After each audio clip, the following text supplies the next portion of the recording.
80 days का ये पूरा आपका सिलेबस कवरिंग क्लास है, और जिस पे ऑलरेडी 10 दिन आप काम कर चुके हो। अब आप जो काम किए हैं, आपको जो रिमार्क मिली हैं कॉपियों पे, उसके आधार पे बहुत सारी चीज़ें हम डिस्कस करेंगे। अभी हमारे पास काफ़ी मटेरियल हो गया है, कहाँ पे आप गड़बड़ी करते हो और बेहतर उत्तर आप कैसे लिख सकते हो। ठीक है, आप अपने अंदर कहाँ कहाँ सुधार कर सकते हो और कहाँ पर नंबर कटते हैं। प्रश्न के उत्तर का प्रश्न के अनुसार कैसे उत्तर लिखें। तो एक होता है उत्तर लिख देना, ठीक है, जो तथ्य आपको पता है, जो कहानी आपको पता है उसको लिख दिया। एक होता है अच्छे से लिखना, तो उसको लिखना है आपको। मैंने आपको सबसे पहली बात जो बताई है उत्तर लेखन की, कि इंट्रो भूमिका लिखिए। कितने शब्दों में? मैक्सिमम अधिकतम 30 शब्दों में लिखिए। 20 से 30 शब्दों में भूमिका खत्म करिए, एक सामान्य सा परिचय दे करके। फिर मुख्य भाग में आइए, और मुख्य भाग को पैरा में न लिख करके भूमिका को पैरा में लिखिए, निष्कर्ष को पैरा में लिखिए। निष्कर्ष भी अमूमन 20 शब्दों का आपको लिखना ही लिखना है, एक लाइन में लिखकर मत आ जाइएगा। कंक्लूड करिएगा तो कायदे से एक भविष्यदर्शी लगना चाहिए कि एक प्रशासनिक अधिकारी लिख रहा है। और भूमिका अकॉर्डिंग टू क्वेश्चन रहे, जैसा क्वेश्चन रहेगा उसी अनुसार भूमिका रहेगी। उन सारे तत्वों को समाहित करेंगे आप इंट्रो में। फिर मुख्य भाग में आएंगे। मुख्य भाग में आप ये ध्यान दीजिएगा, प्रेजेंटेशन पे आपको ध्यान देना है। पॉइंट वाइज लिखने का प्रयास करिए, उसे कई तरह से लिखने का प्रयास करिए। जहाँ जरूरी पड़े वहाँ पर फ्लो चार्ट भी बनाइए, लेकिन ऐसा ना हो कि जबरदस्ती आपने फ्लो चार्ट और डायग्राम्स बना रखे हैं, ऐसा ना लगे। जरूरत पड़ने पर बहुत ज़्यादा जहाँ जरूरी हो, कभी कभी प्रश्न का उत्तर देना बहुत ज़्यादा लेंदी हो जाता है, वहाँ पर जरूरी हो जाता है कि आप ग्राफ या चार्ट के माध्यम से उसे छोटा करें। इससे समय की बचत होती है और आप उत्तर भी अपना पूर्ण कर पाते हो। समझिएगा इस चीज़ को। तो यहाँ पहला प्रश्न है, हम डिस्कस डिस्कस डायरेक्ट करेंगे प्रश्न में, और वहीं से, क्योंकि सारा काम तो प्रश्न पे होना है, तो भाषणबाजी का कोई मत तो नहीं है। तो प्राचीन भारतीय इतिहास के पुनर्निर्माण में पुरातात्विक स्रोतों की भूमिका पर चर्चा कीजिए। स्रोत दो तरह के मुख्यतः, पुरातात्विक और साहित्यिक स्रोत। पुरातात्विक स्रोत वे स्रोत हैं जो साहित्यिक नहीं है, साहित्यिक स्रोत वे स्रोत हैं जो पुरातात्विक नहीं है। पुरातात्विक स्रोत मतलब कि जो अ, भौतिक स्रोत हैं, है ना, जो भौतिक स्रोत हैं, जिनको स्थानांतरित नहीं किया जा सकता है, जिनको जिनकी कॉपी नहीं की जा सकती, कह सकते हैं, जो स्थिर स्रोत माने जाते हैं, पुरातात्विक स्रोत है। अब इस आधार पे अभिलेखी जो अभिलेख क्या होते हैं, वो साहित्यिक स्रोत में ना आकर उनको पुरातात्विक स्रोत में रखा जाता है। क्यों? क्योंकि उनकी कॉपी नहीं निकाल सकते। आप फोटो कॉपी कर सकते हो क्या? स्तंभ लेख या जो अभिलेख खुदे हैं, नहीं कर सकते ना। तो खुदे हैं, भौतिक रूप से स्थिर है। सिक्के हैं, वो गुदे हैं, भौतिक रूप से स्थिर हैं। उसको आप अगर और ज्यादा कुछ करोगे तो उसको आप बर्बाद कर सकते हो। अभिलेख जो खुदे हैं उनको बर्बाद कर सकते हो, उसमें परिवर्तन नहीं कर सकते हो। आप चाहो अभिलेखों में परिवर्तन, साहित्य में क्या है, पन्ना हटा दिए, पन्ना जोड़ दिए। जैसे बहुत सारे ग्रंथ हमारे हैं, बहुत सारे पुराण हैं जिनमें मनगढ़ंत चीजों को बाद में जोड़ा गया, वेदों में जोड़ा गया बाद में। लेकिन क्या अभिलेखों के साथ किया जा सकता है? नहीं किया सकता है। सिक्कों के साथ किया जा सकता है? नहीं किया सकता। तो इस आधार पे भी वे पुरातात्विक स्रोत है। ये माइंड में रहेगा। नगर हो गया, स्थापत्य हो गया, मंदिर हो गए, गुफा स्थापत्य हो गया, उस समय की जो औजार होते थे, मुद्राएं हो गई, ये सभी क्या है, पुरातात्विक स्रोतों के अंतर्गत आते। तो यहां पर आपको सिर्फ इस प्रश्न में पुरातात्विक, हाँ आप बताएंगे निश्चित रूप से कि प्राचीन इतिहास को जानने का भाई हमारे पास पुरातात्विक साक्ष्य भी हैं और साहित्यिक स्रोत भी हैं। लेकिन क्योंकि यहाँ पर पुरातात्विक स्रोत पूछ रहा है, इसलिए आपका आपकी भूमिका भी पुरातात्विक स्रोतों के ही ऊपर बेस्ड रहेगी। तो भूमिका में आपने क्या लिखा? एक मॉडल है कि प्राचीन भारतीय इतिहास के पुनर्निर्माण में, पुनर्निर्माण मतलब ऐसा नहीं कि आप प्राचीन इतिहास का निर्माण कर रहे हो, आप मंचन कर रहे हो, नहीं। हम इतिहास के स्रोतों के आधार पे हम इतिहास में जाते हैं और उस समय कैसा रहा होगा। जैसे कि भाई अन्नागार मिला हमें सिंधु घाटी सभ्यता में, अन्नागार मिला तो हमने ये अनुमान लगा लिया कि कृषि थी, उन्नत अवस्था में थी, और इतनी उन्नत थी कि अधिशेष उत्पादन होते थे, जिनको रखने के लिए अन्नागार की व्यवस्था थी। अगर गांव समृद्ध न होते, कृषि उन्नत अवस्था में न होती, तो क्या नगरों का निर्माण संभव था? क्योंकि नगरीय जो जीवन होता है पूरी तरीके से वो गांव की कृषि पर निर्भर रहेगा। अनाज कहाँ से पाएगा? गांव से। अर्थात गांव भी थे और कृषि उन्नत अवस्था में थी और अधिशेष के लिए अन्नागार की। तो ये सब अनुमान हम लगाते हैं, इतिहास का पुनर्निर्माण इसको कहते हैं। तो प्राचीन इतिहास, भूमिका में लिखा प्राचीन इतिहास या प्राचीन भारतीय इतिहास पूछा है ना, तो प्राचीन भारतीय इतिहास के पुनर्निर्माण में पुरातात्विक स्रोतों की भूमिका अत्यंत महत्वपूर्ण है। ये स्रोत ठोस भौतिक प्रमाण प्रदान करते हैं जो साहित्यिक अभिलेखों को पूरक बनाते हैं। साहित्यिक अभिलेखों का आपने यहाँ जिक्र भी कर दिया, और प्रश्न की डिमांड है पुरातात्विक स्रोत, तो इसको पूरक बोल करके इसके महत्व को भी आपने दर्शा दिया। ये होता है कंप्लीट भूमिका। एक महत्व आप इससे बेटर लिख सकते हो, नो डाउट, लेकिन इसी तरीके से आपको लिखना है, पूर्णता ले आनी है। साहित्यिक पूछा नहीं है, लेकिन चूंकि साहित्यिक स्रोत भी हैं, हमको ज्यादातर जो पता चलता है इतिहास के बारे में, बेस्ट जो स्रोत माना जाता है, सर्वोत्तम स्रोत साहित्यिक स्रोत माना जाता है। फिर भी इस प्रश्न की डिमांड पुरातात्विक स्रोतों को लेकर है, इसलिए हम यहाँ साहित्यिक जो बेस्ट है उसको छोड़ भी नहीं रहे हैं, और हम पुरातत्व की चर्चा पर आगे भी बढ़ रहे हैं। इस चीज को दर्शाना है आपको। उत्खननों से प्राप्त वस्तुएं, अभिलेख, स्मारक और स्थापत्य अवशेष हमें प्राचीन समाज के सामाजिक, आर्थिक और सांस्कृतिक स्वरूप को समझने में सहायता करते हैं। यहां पे चाहे तो आप उदाहरण स्वरूप कुछ नाम भी लिख सकते हैं। अब मुख्य भाग में आइए। ये तो भूमिका हो गई, स्पष्ट भूमिका आपने कर दी। ऐसे ही छोटी भूमिका आपको बनानी है, ज्यादा लिखना नहीं भूमिका में। परिचय दे दिया, आगे बढ़े, और परिचय भी रहेगा आपका प्रश्न के अनुसार जो प्रश्न में पूछा है। तो भूमिका के बाद आप आ रहे हैं मुख्य भाग। मुख्य भाग को इसी तरीके से आपको बांट कर लिखना है। हो सकता है कि हमने आपको सामग्री ज्यादा दी है, लेकिन इसी में छांटना है आपको। सामग्री ज्यादा इसलिए क्योंकि आपको वहां पर लिखना है 125 शब्द, 200 शब्द, तो यहां से आपको पर्याप्त चीजें मिल जा रही हैं लिखने के लिए। लेकिन लिखना कैसे है ये हम आपको बता दें, कि आपको कोशिश करनी है कि एक लाइन में कोई चीज लिखी है आपने, ठीक, जैसे पत्थर के औजार लिखे। पत्थर के औजार भी पूरा पाषाण काल में आप अगर पत्थर के औजार दर्शा रहे हो, तो उसमें भी 3 डिपार्टमेंट, 3 भाग हैं, पूरा पाषाण, मध्य पाषाण, नवपाषाण। तो कैसे बेडौल जो पत्थरों के औजार थे, कैसे सुडौल पत्थर के औजार में बदले, जैसे कैसे फलक संस्कृति आई, जो पत्थर की पाषाण कुठार मिली है उसका जिक्र कर सकते हैं। पल्लवरम में जो सबसे पहले खोजी गई, तो किस तरीके से विकास, मानव सभ्यता का विकास हुआ, जैसे जैसे विकास हुआ वैसे वैसे पत्थर के औजार भी, उनका भी आकार और आकृति, उनके उपयोग बदलते चले गए। ठीक है, जैसे जैसे मानव बस्तियों के बहुत सारे साक्ष्य मिले हैं। आपके उत्तर प्रदेश से ही बहुत मिले हैं, और मैक्सिमम उदाहरण आपको उत्तर प्रदेश से मिल जाएंगे। लखैया, दमदमा, मदना, सराय नहर राय, है ना। बिहार में चले जाइए, चिरांद में चले जाइए, नर्मदा नदी की घाटी जो है, लोहंदा नाला है, मध्य प्रदेश में चले जाइए, बहुत सारे उदाहरण आपको मिल जाएंगे। इतना लिख देंगे बहुत है, इसको पता चल जाएगा, यह पुरातात्विक स्रोतों की जानकारी है। भीमबेटका की गुफा का जिक्र कर देंगे आप। तो इतने उदाहरण आप आपके पास हैं जो प्रीलिम से आपने लिए हैं, और यहाँ पर आपको फिलअप करना है उसको। तो किस तरीके से डिवीजन करेंगे, आपको पहले से अभी से अभ्यास करना है। एक डिवीजन जैसे निवास हमने बता दिया, भौतिक अवशेष। सबसे पहले भौतिक अवशेषों में आइए। तो भौतिक अवशेषों में पहला है निवास पैटर्न। तो निवास पैटर्न में सबसे ज्यादा अगर उल्लेखनीय है तो हड़प्पा की नगरी सभ्यता है, जो कि उन्नत, आज भी उसके उदाहरण दिए जाते हैं। आज आधुनिक समय में जो योजनाएं हैं, जैसे स्मार्ट जो सिटी योजना है या स्मार्ट ग्राम परियोजना है, ठीक है, जल जीवन मिशन है, इन सब में उसकी झलक दिखाई पड़ती है। स्वच्छता अभियान है, इन सब में उसकी झलक दिखाई पड़ती है। ठीक, तो एक प्लांट सिटी की योजना अगर बनाई जाती है पूरे विश्व में, तो सिंधु घाटी सभ्यता उसके लिए एक बढ़िया स्रोत हो सकता है, एक बढ़िया मानक हो सकता है। तो हड़प्पा मोहन इसलिए यहाँ पर जिक्र करेंगे। मुख्य चीजों का लिखने के लिए बहुत कुछ है, पूरा भर जाएगा आपकी कॉपी।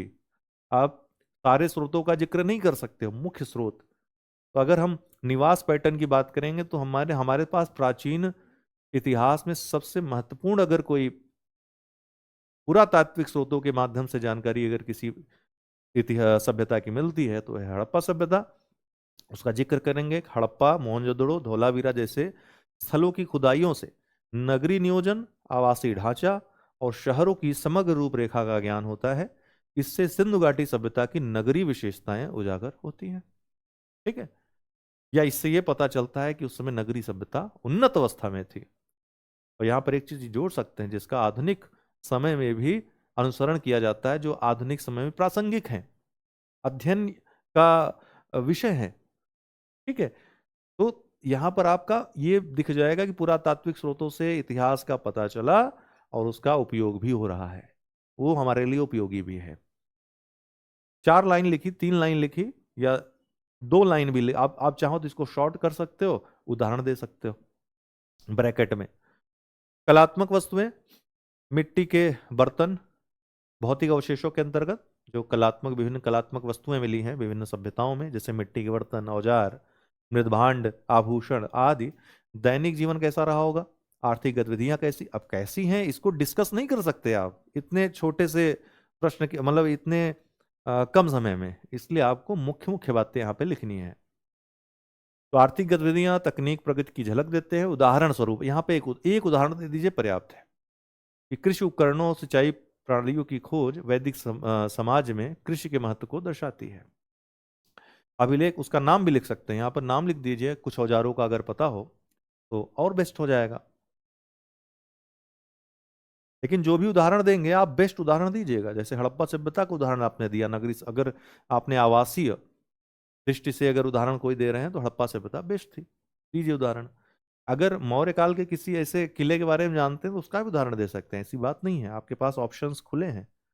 आपने जो प्रीलिम्स में पढ़ा है उसका यहाँ उपयोग करिए, सीधी सी बात है। ये कलात्मक वस्तुएं हो गई। अब आइए अभिलेख और शिलालेख में। तो अभिलेख और शिलालेख, जैसा कि हमने बताया कि ये, बहुत सारे लोग कंफ्यूज होते हैं, ये तो साहित्यिक श्रेणी में आएंगे। नहीं, साहित्य की श्रेणी में नहीं आएंगे, इनमें कोई परिवर्तन नहीं हो सकता है, अस्थाई है ये। जो चीजें अस्थाई हैं भौतिक रूप से, तो वो क्या हो जाएंगी, उनमें छेड़छाड़ नहीं की जा सकती है।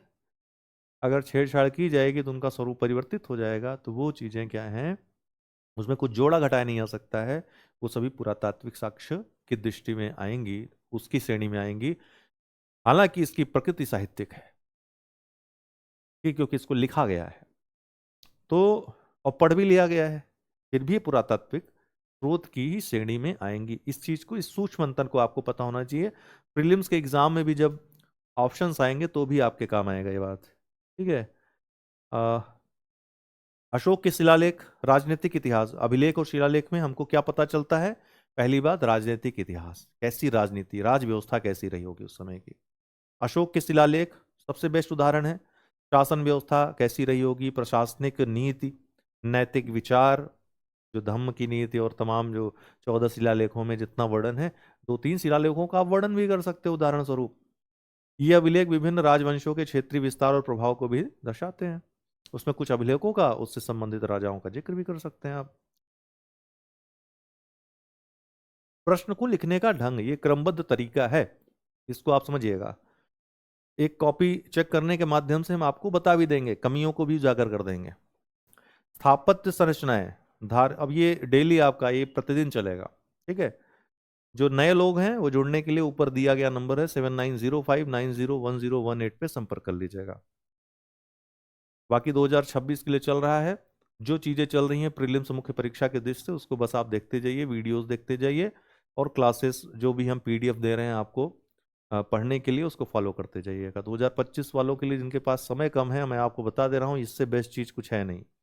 यहाँ पे आपको क्रमबद्ध व्यवस्थित तरीके से सारे आंसर मिलेंगे, और एक एक प्रश्न के उत्तर में आपको पूरा, आप देखोगे कि वो टॉपिक समाहित है। तो ये अभिलेख विभिन्न राजवंशों के क्षेत्रीय विस्तार और प्रभाव को भी दर्शाते हैं। उदाहरण स्वरूप आप देख सकते हो कुछ। सांस्कृतिक और धार्मिक दृष्टिकोण, जैसे सातवाहनों के अभिलेख से, जो अभिलेख है नासिक अभिलेख, क्या पता चलता है कि ब्राह्मणों को भूमि दान देने की, है ना, पता चलता है। इसके अलावा अभिलेख, और ये पता चलता है कि उस समय जो पुत्रों का नाम था माता के नाम पे रखा जाता था। ये सारी चीजें पता चलती हैं। तो सांस्कृतिक और धार्मिक दृष्टिकोण, अभिलेख धार्मिक प्रथाओं, सामाजिक मानदंडों, सांस्कृतिक आदान प्रदान का प्रमाण प्रस्तुत करते हैं। कहीं पर सती एरण अभिलेख में सती प्रथा का जिक्र है, उसको भी दर्शाइए। उदाहरण के लिए रुद्रदामन का जूनागढ़ अभिलेख यह दर्शाता है कि मौर्यकालीन सार्वजनिक संरचनाओं का रखरखाव बाद के शासकों ने भी किया। उसका जीर्णोद्धार कराने वाले शासक का नाम उत्कीर्ण है उसमें। तीसरा स्थापत्य संरचनाएं। तीसरा स्थापत्य संरचनाएं इस तरीके से आप बांट कर लिखिएगा। ये जो बांटा गया है विभिन्न हेडिंग्स के रूप में, या यही आपके नंबर बढ़ाएगा। ठीक है, इनको चाहो तो आप अपने अनुसार भी ढाल सकते हो, लेकिन होना चाहिए क्रमबद्ध और व्यवस्थित। ठीक है, आप चाहे तो इसको भी फॉलो कर सकते हो। स्थापत्य संरचनाएं, धार्मिक एवं सांस्कृतिक जीवन। सांची मतलब धार्मिक और सांस्कृतिक जीवन कैसा है, ये स्थापत्य संरचनाओं से पता चलता है। सांची, अजंता, एलोरा जैसे स्तूप, मठों, मंदिरों का अध्ययन धार्मिक विश्वासों, कलात्मक अभिव्यक्ति और राजकीय संरक्षण की जानकारी देता है। किस राजा का किस धर्म को संरक्षण रहा।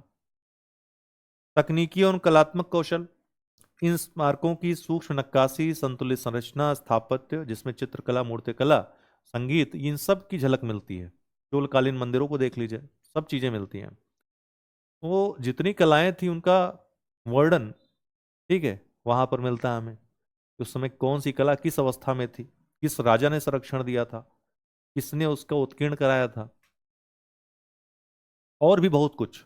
कई ऐसे मंदिर चोलकालीन हैं जो चोलकालीन समाज के साथ था, चोलकालीन राजाओं के नाम आदि उनकी वंशावली भी वहां मिल जाती है। तो बहुत सारी जानकारी इस तरीके से हमें मिल जाती है। जैसे ख वाले में दिया है कालक्रम और सत्ता। सिक्कों के अध्ययन से ऐतिहासिक घटनाओं और राजाओं के शासनकाल का निर्धारण होता है। किस राजा ने कौन से सिक्के जारी किए, चांदी की जारी किए कि सोने के जारी किए, किस धातु के, और उस पर क्या उत्कीर्ण करवाया। ठीक, जिससे राजनीतिक परिवर्तनों को समझने में सहायता मिलती है। निष्कर्षतः पुरातात्विक स्रोत प्राचीन भारतीय इतिहास के पुनर्निर्माण में आधारभूत भूमिका निभाते हैं। भूमिका आपने बता दी, अब उसको स्पष्ट कर दीजिए। ये ऐसे ठोस प्रमाण प्रस्तुत करते हैं जो साहित्यिक स्रोतों में छूटे हुए तथ्यों को पूरा करते हैं। जो बातें हमको साहित्यिक स्रोतों से नहीं पता चलती, या जो भ्रामक हैं, या जो जहां तथ्यों में भारी विवाद है, तो वो विवाद सॉल्व हो जाता है पुरातात्विक स्रोत। ठीक, साहित्यिक स्रोत में जो दिया है पुरातात्विक स्रोत से मिला लिया, मैच कर रहे हैं, इसका मतलब वही सही है। जो मैच नहीं कर रहा है उसको छोड़ दिया जाता है। तो इस तरीके से इनका महत्व है प्राचीन इतिहास के अध्ययन और पुनर्निर्माण में। ठीक, आगे बढ़ेंगे। सिंधु घाटी सभ्यता में धार्मिक आचरणों और जीवन शैलियों के साक्ष्यों का पुरातात्विक खोजों के आधार पर मूल्यांकन। अब यहां पर सिंधु घाटी सभ्यता दिया है और पुरातात्विक खोज दिया है। तो पुरातात्विक खोज, और यहां पर क्या दिया है, धार्मिक आचरण और जीवन शैलियां। तो धार्मिक आचरण संबंधित जो जो प्रथाएं थी, देखिए हमको साहित्यिक स्रोत तो मिले हैं सिंधु घाटी सभ्यता के, पुरातात्विक भी मिले हैं, लेकिन साहित्यिक स्रोतों का महत्व न के बराबर है, क्योंकि उनको पढ़ा नहीं आ सका है, उनकी लिपि को नहीं पढ़ा सका है, जो चित्राक्षर या वास्त्रोभेदन लिपि है। ये भी फैक्ट आपको प्रीलिम्स में पढ़ने से पता चलता है कि आपको नहीं मालूम है हड़प्पा सभ्यता के बारे में बहुत कुछ, उसकी लिपि के बारे में खास करके। इसलिए आप पुरातात्विक स्रोतों के आधार पर ही जितने अनुमान हैं, जुते हुए खेत के साक्ष्य, मन के बनाने कारखाने, गोदी बाड़ा, ये सब मिला हुआ है पुरातत्व के रूप में। इसलिए उस समय का जो मृदभांड था, मातृ देवी की मूर्ति है, ऐसे पता चलता है कि उस समय जो मातृ सत्तात्मक समाज रहा होगा, समता मूलक समाज रहा होगा, क्योंकि वहां जाति प्रथा के हमको साक्ष्य नहीं मिले हैं। ठीक है, दुर्ग मतलब सामान्यतः, पूरी तरह नहीं, सामान्यतः जो नगर होते थे, एक तो नगरी संस्कृति थी। स्नानागार से पता चलता है कि सामूहिक रूप से पूजा भी की जाती थी, इसलिए धार्मिक समाज था। धर्म के बहुत सारे साक्ष्य मिले हैं, यहां तक कि स्वास्तिक का चिन्ह भी मिला है। पाशुपति शिव की जैसे दिखने वाली मूर्ति मिली है। योगी की योगी की एक हमको योगी का साक्ष्य मिलता है, कहाँ से, मोहनजोदड़ो से, एक मुहर पे, और योग करता हुआ वो दिखाई पड़ता है, इसलिए योग का भी प्रचलन उस समय था। तो ये सारी चीजें देखिए, उस समय की धार्मिक, उस समय की जीवन शैली, ये सबको दर्शाते हैं। ठीक है, हमको पता चलता है कि वस्तु विनिमय प्रणाली प्रचलित थी।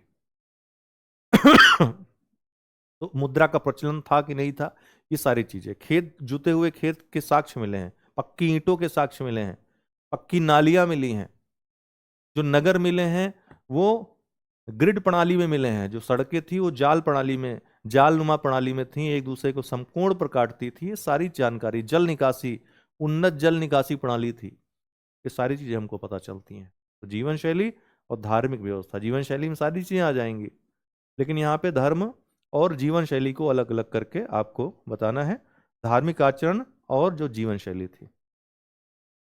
तो आइए देखते हैं इसको भी। भूमिका में आप क्या लिख सकते हैं, सिंधु घाटी सभ्यता विश्व की सब, और हाँ यहाँ पर हमने जैसा कि आपको बताया कि साहित्यिक स्रोत का इतना ज्यादा महत्व नहीं, इसलिए यहाँ पे साहित्यिक नहीं भी लिखेंगे आप भूमिका में तो भी चल जाएगा। सिंधु घाटी सभ्यता विश्व की सबसे प्राचीन नगरी सभ्यताओं में से एक थी। इसके पुरातात्विक अवशेष हमें उस काल के धार्मिक आचरणों, सांस्कृतिक परंपराओं और सामाजिक जीवन के स्वरूप की झलक प्रदान करते हैं। छोटा सा आपने परिचय दे दिया।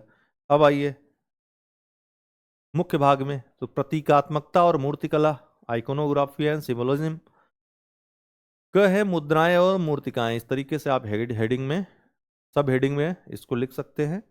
इस सुंदर सभ्यता में मानव, और एक एक चीज का आप जिक्र करते जाओ, हेडिंग में उसको विभाजित करते जाओ, क्या क्या मिला है दर्शाते हुए उसकी भूमिका। तो सिंधु सभ्यता में मानव और पशु आकृतियों वाली असंख्य मुद्राएं प्राप्त हुई हैं, जो किसी देवता या पौराणिक अस्तित्व के प्रति श्रद्धा का संकेत देती हैं।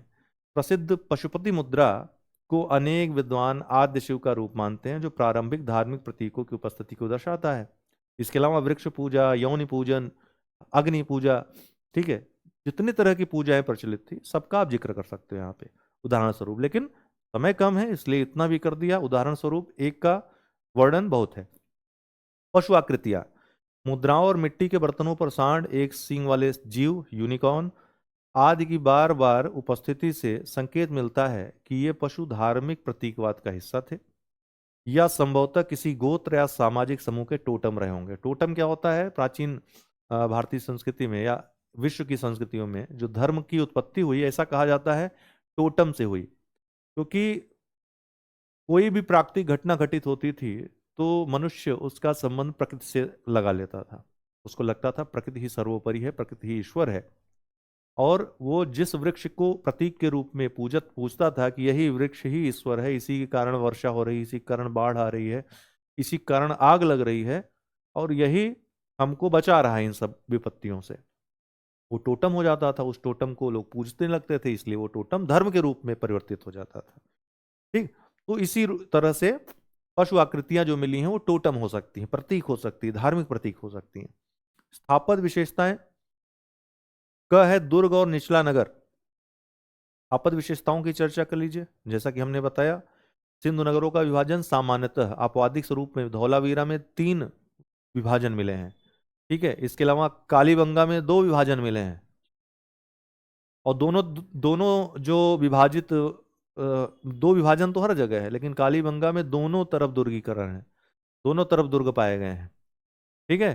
तो इस तरीके से कई जगह अपवादिक स्वरूप में अलग भी व्यवस्था मिलती है, इसलिए यहां पर आप क्या शब्द यूज करेंगे, सामान्यतः।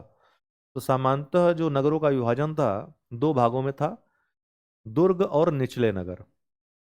सामाजिक संरचना में दुर्ग अक्सर पश्चिम में होते थे, सामान्यतः जो है जो निचले नगर थे वो पूर्व में होते थे, और ऐसा अनुमान लगाया जाता है कि दुर्ग में उच्च जो शासक वर्ग था वो रहता होगा, और क्योंकि उच्च और उच्चता निम्नता नहीं पाई जाती थी, समता मूलक समाज था, ऐसा अनुमान हमारे पुरातत्वविदों ने लगाया है विभिन्न स्रोतों से।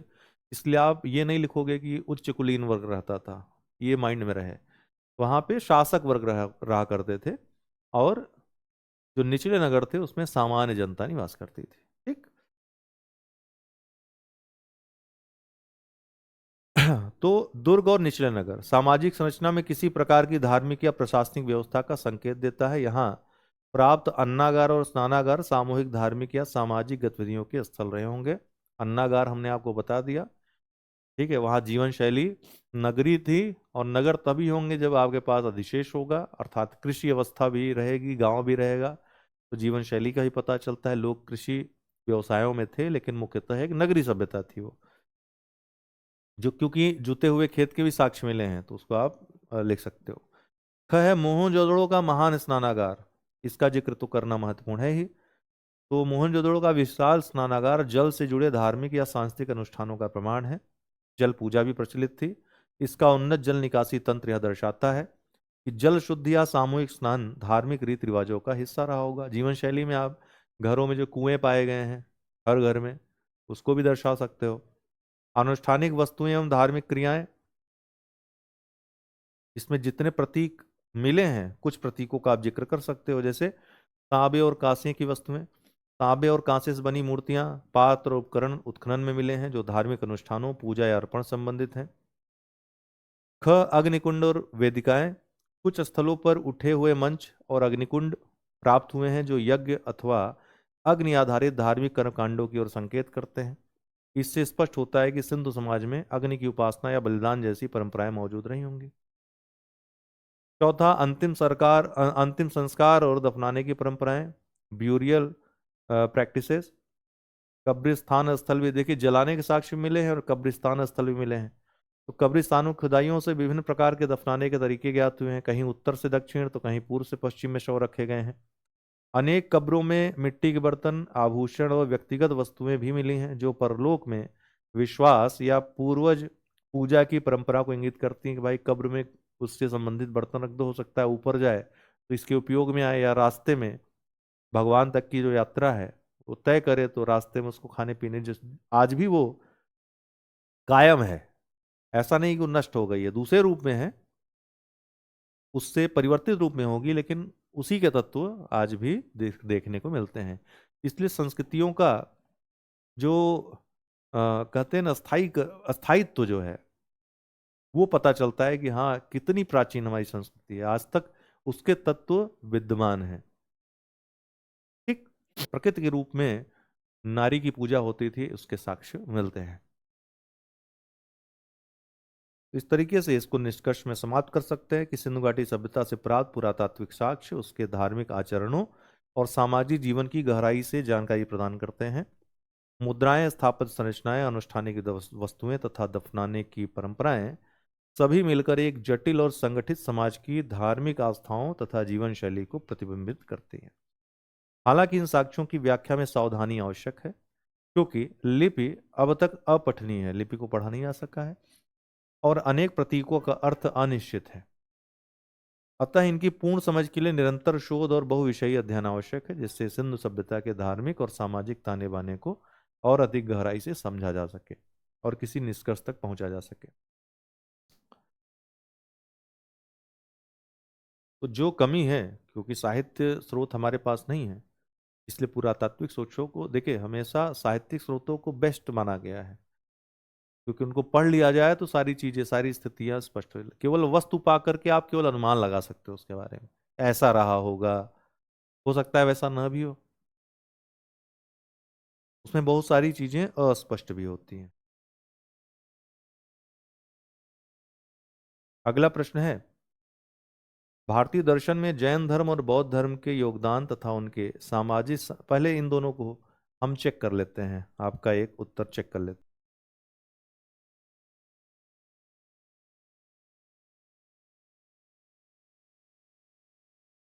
प्राचीन भारतीय इतिहास के पुनर्निर्माण में पुरातात्विक स्रोतों की भूमिका पर चर्चा कीजिए, यह पहला प्रश्न था आपका, है ना। इसका मतलब इसको तोड़िए आप, क्या आपको बताना है इंट्रो। तो प्राचीन भारतीय इतिहास के पुनर्निर्माण में पुरातात्विक स्रोत एक महत्वपूर्ण भूमिका अदा करते हैं, निभाते हैं, लिख दीजिए हिंदी में, अदा करते हैं, ठीक है, नॉट बैड, लेकिन जो परंपरागत शब्द हैं उनका प्रयोग आप ज्यादा करिए, ठीक है। पुनर्निर्माण में पुरातात्विक स्रोत एक महत्वपूर्ण भूमिका अदा करते हैं या निभाते हैं। ये स्रोत हमें एक ठोस प्रमाण प्रस्तुत करते हैं। इन स्रोतों के बगैर इतिहास की कल्पना करना एक मुश्किल कृत्य हो सकता है। ठीक है, आपने लिखा, लेकिन यहाँ उदाहरण भी आप बता सकते थे कि वो स्रोत कौन कौन से हैं, ठीक है, कुछ उदाहरण भी बता सकते थे जैसे ये। चलिए, फिलहाल प्राचीन स्रोतों के निम्न आधार हैं जहां से यह हमें जानकारी के सुलभ अवसर व साक्ष्य देती है। क्या क्या? पाषाण काल में पत्थर के औजार, और भी कुछ मिला, पत्थर के औजारे के अलावा पाषाण काल में आपको गुहा चित्रकला भी मिलती है, जैसे भीमबेटका हो गई। आपको पत्थर के औजारों के अलावा मानव कंकाल भी मिलते हैं। खासकर उत्तर प्रदेश में ही देख लीजिए, मदहा, दमदमा, सराय नाहर राय, लेखैया, ठीक है, ये बहुत तमाम स्थल है। मध्य प्रदेश चले जाइए आप, लोहंदा नाला है ना, चिरांद है बिहार का। इन सब स्थानों को आप यहाँ पर, तब आपका मटेरियल ये इनरिच होगा। एक आपने लिख लिया पत्थर के औजार, चलिए ये उदाहरण स्वरूप हो गया, कोई बात नहीं है, लेकिन थोड़ा इनरिच करेंगे तो ज्यादा अच्छा लगेगा। उनको पता रहेगा कि आपके पास इंफॉर्मेशन ज्यादा है एग्जामिनर को। मौर्य व मौर्योत्तर काल में सिक्कों का प्रचलन, सिर्फ सिक्के ही नहीं और भी। काल देखिए, यहाँ पर क्रम गड़बड़ कर दिया आपने। पहले आपको हड़प्पा काल, पहले हड़प्पा काल आया कि पहले मौर्य और मौर्योत्तर काल आया? तो क्रम गड़बड़ कर देंगे, सब गड़बड़ हो जाएगा। तो क्रमानुसार भी आपको ये व्यवस्था भी करनी है, ये भी चीज देखी जाती है कि आपने क्रम से लिखा है कि नहीं। तो इतिहास में अगर पाषाण काल पहले आया, इसका भी डिवीजन आप कर सकते थे, आपके पास अगर इंफॉर्मेशन है तो उसको आप बिल्कुल डाइवर्सिफाई करिए। ठीक है, पाषाण काल को तीनों कालों में बांट करके, पूरा पाषाण, मध्य पाषाण और नव पाषाण काल में बांट करके उनकी चीजों को लिखिए। इसी तरीके से इसके बाद हड़प्पा सभ्यता आप लिखोगे, फिर मौर्य काल में आओगे या मौर्योत्तर काल में आओगे। फिर जैन बौद्ध धर्म में देखिए, ये सभी चीजें आप बेतरतीब कर दिए हो सब। ठीक? अब ये ग्रंथ साहित्यिक स्रोत हैं, और प्रश्न में पूछा है पुरातात्विक स्रोत, है ना। प्रश्न में क्या पूछा है? पुरातत्व। तो यहाँ पुरातत्व का ही आप जिक्र करेंगे, थोड़ा सा लिख देंगे स्रोतों के रूप में कि हमारे पास स्रोत, प्राचीन इतिहास के स्रोतों के रूप में पुरातात्विक स्रोत और साहित्यिक स्रोत दोनों मौजूद हैं, दोनों ही उपलब्ध हैं। लेकिन ये प्रश्न चूंकि पुरातात्विक का है, इसलिए चर्चा आप पुरातात्विक की करोगे। तो प्रश्नानुसार ही चलना है, उसको छोड़ना नहीं है प्रश्न की आत्मा को। वैदिक सभ्यता आप आगे पीछे चले गए हो, ये नहीं करना है। वैदिक सभ्यता, मृदभांड और साहित्यिक ग्रंथ, ये पुरातात्विक स्रोत में नहीं आते हैं। ठीक, तो आप पुरातत्व, हाँ मृदभांड आएगा पुरातत्व में। तो आपको सबसे पहले तो ये जानना है कि पुरातत्व में कौन आएगा, साहित्यिक स्रोत में कौन आएगा। पूरा पाषाण काल की जानकारी हमें पत्थरों के काल के रूप में प्राप्त होती है। पत्थरों के औजारों का प्रयोग हमें पाषाण काल की याद, ठीक है, आपने जो फिगर बनाया है उसी को यहाँ एक्सपेंड किया है, लेकिन क्रमानुसार, यहाँ पे क्रमानुसार हो गए हैं आप, ठीक है, अच्छी बात है। लेकिन देखने वाला जो एग्जामिनर आपके फिगर को देखेगा और पूरा भांप लेगा, वो ये नहीं देखेगा कि यहाँ पे क्रम आपने सही कर लिया है। फिर भी यहाँ क्रम गड़बड़ है, पहले बौद्ध और जैन लिख दिया, फिर वैदिक साहित्य, वैदिक सभ्यता लिख दिया आपने। तो क्रमानुसार नहीं रहेंगे, चीजें गड़बड़ होंगी, वहां भी गड़बड़ हुई, वहां ज्यादा गड़बड़ हुई, यहाँ पे आपने ले आकर यहाँ भी गड़बड़ कर दिया। और साहित्यिक स्रोतों का आपने जिक्र किया है, तो इस चीज का ध्यान देना है। अब जब प्रश्न लिखे तो इन सब चीजों का, इन सब बातों का ध्यान दीजिए। ठीक,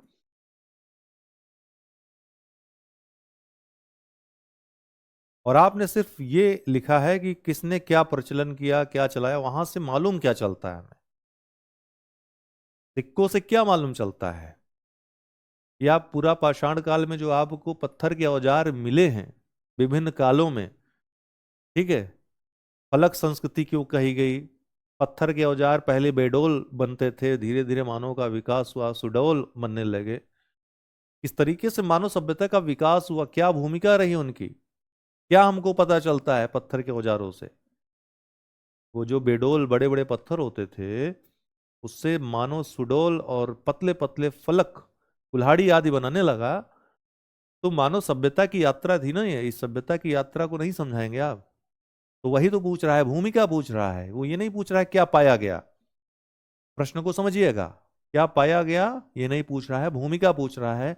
इनकी भूमिका क्या रही जो पाए गए पुरातात्विक साक्ष्य, तो ये आपको बताना है।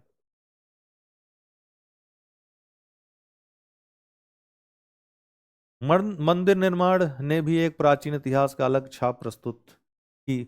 अब यहाँ पे आपने वाक्य ही गड़बड़ लिखा है, वाक्य सही करिए, व्याकरणीय दृष्टि से सही नहीं है आपका वाक्य। मंदिर निर्माण ने भी प्राचीन इतिहास की एक अलग छाप प्रस्तुत की। जैसे उत्तर भारत में मंदिर निर्माण की नागर शैली और दक्षिण भारत में द्रविड़ शैली का समावेश रहा है। उसके कुछ उदाहरण भी दीजिए। अतः प्राचीन भारतीय इतिहास को जानने का पुरातात्विक तत्वों का एक महत्वपूर्ण योगदान रहा है। जानने में पुरातात्विक तत्वों का एक महत्वपूर्ण योगदान रहा है, जो भारतीय संस्कृति पर एक अच्छा प्रभाव डालती है।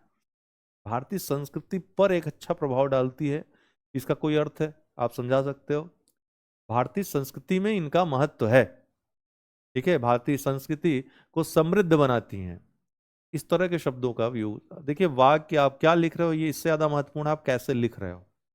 ठीक, तो इस तरह से एक्सप्लोर करने का प्रयास करिए। अगला है, सिंधु घाटी सभ्यता में धार्मिक आचरणों और जीवन शैलियों के साक्ष्यों का पुरातात्विक खोजों के आधार पर मूल्यांकन। एक कॉपी में चेक कर रहा हूं, इसके माध्यम से आप सभी देख लीजिए। ठीक है, बाकी में जो जो रिमार्क्स मिले हैं आप रिमार्क के अनुसार काम करिए, लेकिन इन सब बातों का विशेष ध्यान दीजिए जो हम आपको बता रहे हैं। सिंधु घाटी सभ्यता में धार्मिक आचरणों और जीवन शैलियों के साक्ष्यों का पुरातात्विक खोजों के आधार पर मूल्यांकन कीजिए। सिंधु घाटी सभ्यता, जिसे प्रथम नगरीय क्रांति के रूप में पहचानते हैं, सबसे प्राचीन नगरीय क्रांति व सभ्यता में से एक है। इसे पुरातात्विक साक्ष्य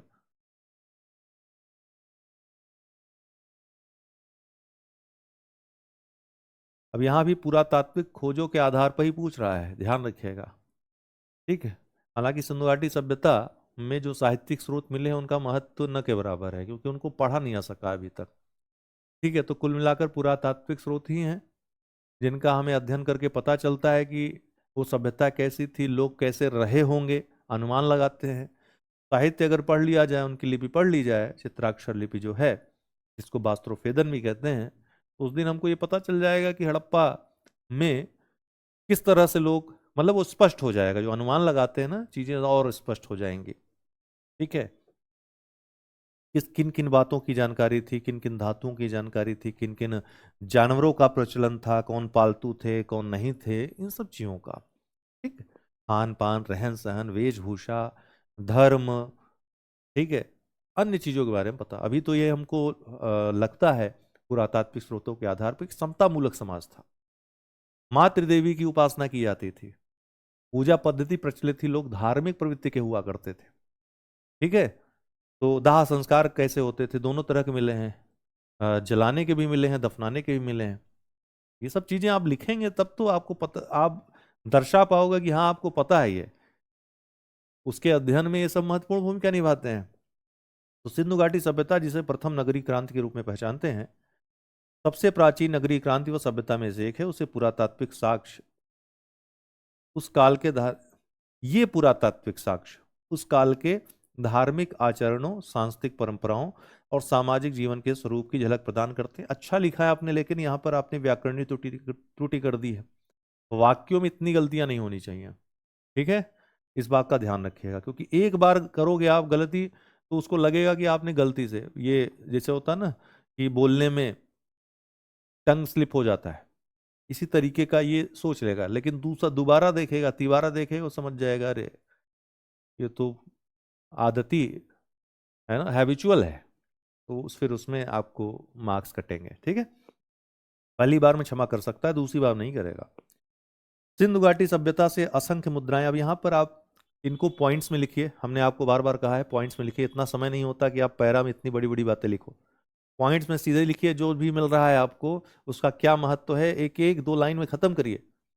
आप फॉलो करिए जो हमारा मॉडल आंसर है उसे फॉलो करिए, या बेस्ट आंसर जो लिख रहा है उसकी कॉपी पिन कर दी जा रही है उसको आप देखिए, एक दूसरे की कॉपी देखिए कैसे लिख रहा है, कैसे मैनेजमेंट हो रहा है, क्योंकि टाइम भी मैनेज करना है आपको। 5 मिनट में, 5-6 मिनट में एक सवाल खत्म करना है आपको, इससे ज्यादा समय आपके पास है नहीं। और प्रश्न छूटना एक बड़ा पाप है मुख्य परीक्षा में, बता दें आपको। तो पहली बात तो जो पॉइंट्स में नहीं लिखेगा हम उसकी कॉपी जांचेंगे नहीं, तो आप लोग पॉइंट्स में लिखिए। सबसे पहली बात, सबसे पहली आदत आदत डालिए पॉइंट्स में लिखने की। अगर नहीं लिख पा रहे हैं तो लिखिए, प्रयास करिए, प्रयास से ही चीजें संभव होंगी। अच्छा, सिंधु घाटी एक बार पढ़ ही लेते हैं। सिंधु घाटी सभ्यता से असंख्य मुद्राएं प्राप्त हुई, असंख्य मुद्राएं, अच्छा, जिन पर पशुओं एवं मानव के चित्र चित्रित थे। सिंधु घाटी की सभ्यता से कहाँ कौन सी मुद्राएं प्राप्त हुई, ये तो जिक्र करो आप। मोहनजोदड़ो से, हड़प्पा से, स्थलों का नाम लिखोगे कि नहीं लिखोगे?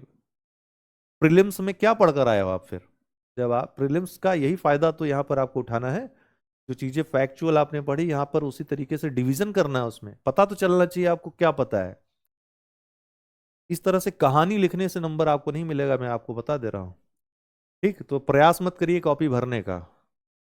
अभी चीजें बहुत ज्यादा चेंज हो रही, पहले हो सकता है नंबर मिल जाता हो, अभी बहुत मुश्किल है। वो पॉइंट्स जो टू द पॉइंट चीजें लिखनी चाहिए नहीं है, तो हो सकता है नंबर आपको अब ना मिले। पाशुपतिनाथ की मूर्ति से यह ज्ञात होता है कि तत्कालीन देव के ये सहान स्वरूप थे। कुछ भी दीवारों पर प्रतीकात्मक जो पढ़ा करिए एक बार, जो लिखा करिए उसको पढ़ भी लिया करिए, आप सही लिख रहे हैं गलत लिख रहे हैं। वाक्य शब्द ये सब अशुद्धियां न के बराबर होनी चाहिए। हिंदी में हो यार, हिंदी अगर लिख रहे हैं तो हिंदी बहुत टफ लैंग्वेज है, लेकिन आप हिंदी लिख रहे हो तो थोड़ा सा ध्यान देना इन सब चीजों का। तुरंत गलतियों में नजर जाती है, इंग्लिश वाले में नहीं जा पाती है। दीवारों पर प्रतीकात्मक चित्र जैसे एक सींग वाले बैल तथा मुद्राओं पर विभिन्न पशुओं के चित्र, ये धार्मिक प्रतीक का हिस्सा रहे हैं। कहाँ पर लिखना है ना ब्रैकेट में, कहाँ मिले हैं, कैसे मिले हैं, ये ऐसे ही लिख देंगे आप बस।